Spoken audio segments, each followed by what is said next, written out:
Before we get started, yes, I do realize this was a low-budget film with only $150,000 at their disposal, but I'm trying to do every zombie film out there, so without further ado, let's get into it. Another horror movie starting out with people running away from a threat in the forest in the middle of the night.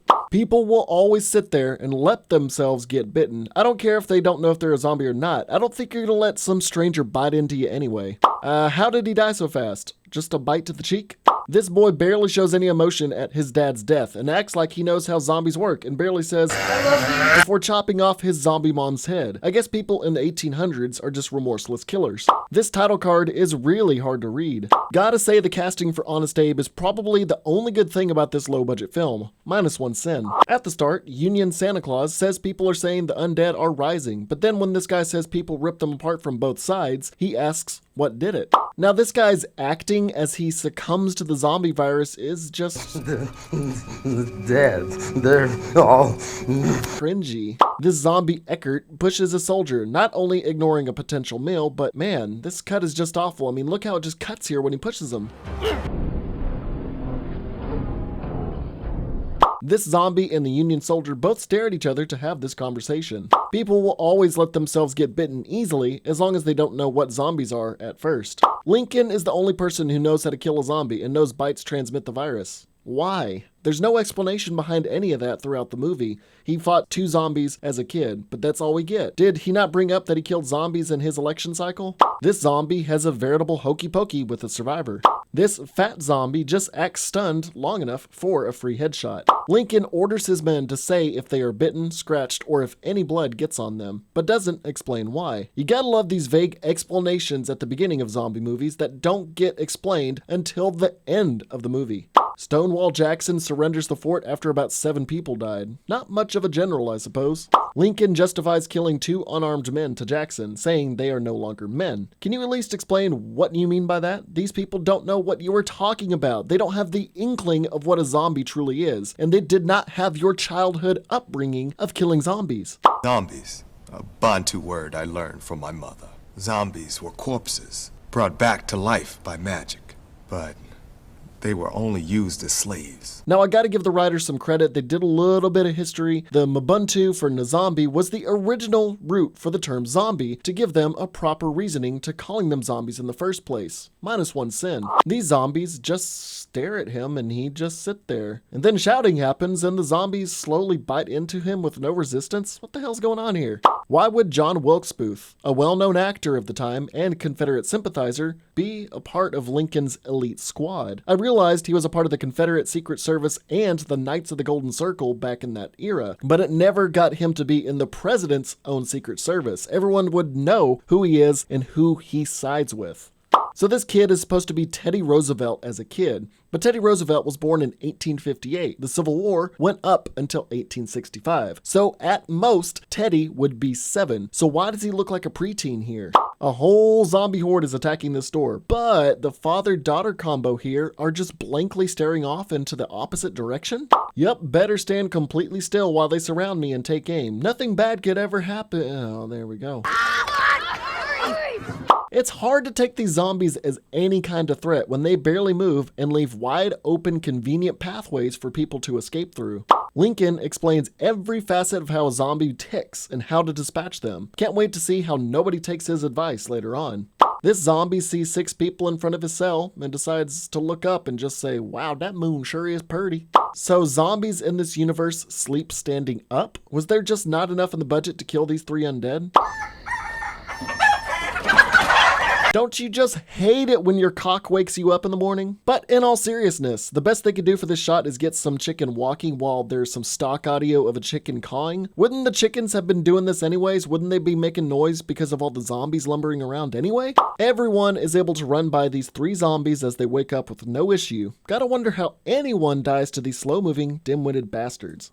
Mary got some blood in her eyes from an earlier scrap, and now she is falling ill. You would think with how often Lincoln chopped off the heads of so many zombies that maybe a drop would get in some kind of orifice of his. But hey, badass zombie killers have that invisible Gallagher-level blood-proof cloak.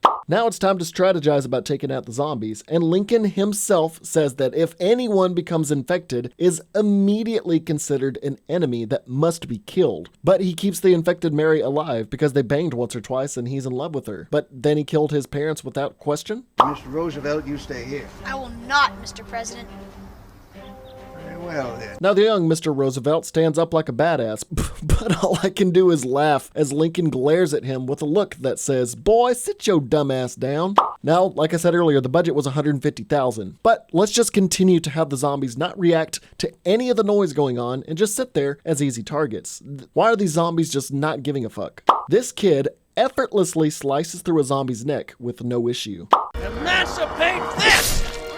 I'm conflicted on this line. It's dumb, badass, and a proclamation. But I'm gonna go ahead and add a sin, because this movie was basically riding on the coattails of Abraham Lincoln, Vampire Hunter. Kinda like how I rode on the coattails of CinemaSins, like so many people like to say. This zombie girl here just plops in front of the guy and it's like, "Hey, kill me, I'm ready to die anyways." Well, it's time to be a badass, stare at this fallen zombie, spin my weapon around a bunch, and finish him off like a badass, all while being circled around further and further, letting the zombies hone in on me. John Wilkes Booth explains to a Confederate zombie that he is a secret agent for the Confederacy and unchains the zombie, who stays pretty calm the whole time, even up until after he is unchained. Man, zombies in this universe sure are calm and courteous. Zombies are stealthy now and bite Jumbo James Hetfield, because of course he is not paying attention to his six. And suddenly a giant horde of zombies suddenly appear without any noise to answer his question of, "Who's next?" These zombies literally rise from their shallow graves to have this scene, but don't people just turn before dying anyways? Wouldn't there not be enough time to bury them all? And why do they decide to come out now? Wouldn't they want to start roaming ASAP from a dirt nap? Damn! Some of these zombies pay no mind to a loud-ass musket being fired. Better sit perfectly still as they walk slower than a turtle named Myrtle and just let them overpower me like I'm into it. Because we all know fully trained soldiers are less capable of surviving a zombie outbreak than a child. He offs himself after breaking his ankle. You ever heard of limping? These bastards are slow as hell and they don't even react to anyone. You could easily outrun them, even with one leg. What? No, they're not seriously about to pull this crap. Dude, get out of the way. Get out of the way! Dude, just move to the right! What the fuck? Wow, looks like he wasn't properly trained. Because we all know women in movies are always supposed to be helpless at some point. Huh. All it took to prevent the most famous assassination in American history was zombies. He runs right by these riverside zombies and they shrug him off and don't do a single thing. Are they just against people that run? Wow. Maybe that's what literally everyone else in the movie should try. Better run up to the horde we just set in place and act surprised that there is a horde. Better use my 6-shooter and act surprised that it runs out after 6 shots. Why would you set up this fuse on the ground where a zombie could easily stomp it out purely by walking in the first place? Stonewall Jackson easily walks through a crowd of zombies to go light the fuse with no issue until he completes his mission. So he blew up every single zombie in one battle and is giving the Gettysburg, or I should say Zombiesburg address? Abe keeps the woman zombie alive until a cure is made. He visits her pen and she doesn't even think of trying to bite him. She just sits there like a mopey girlfriend. Even Shaun of the Dead's ending with Ed as a zombie made more sense than this. So to stay somewhat historically accurate, Lincoln gets himself scratched by Zombie Mary very idiotically just so we can have this timely appropriate death date? The fuck?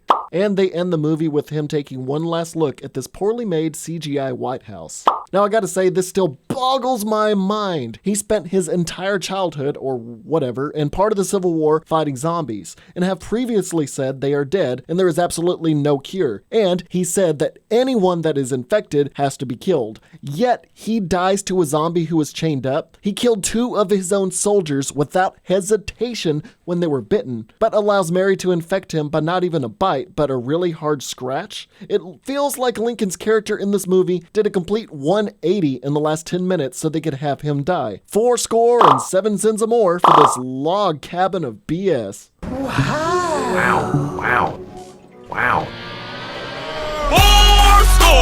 65 years in the past, I won the Civil War with my beard. Now I'm here to whoop your ass. Whisper in my ear that you want some more, and I jizz in my pants.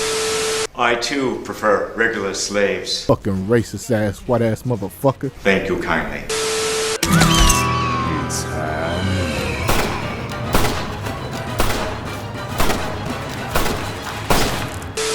Mr. Roosevelt, you stay here. I will not, Mr. President. Did I stutter? Pocket sand. What are your plans when this great conflagration ends? Thinking about heading out west and becoming a cowboy, sir. Gonna be a cowboy, baby.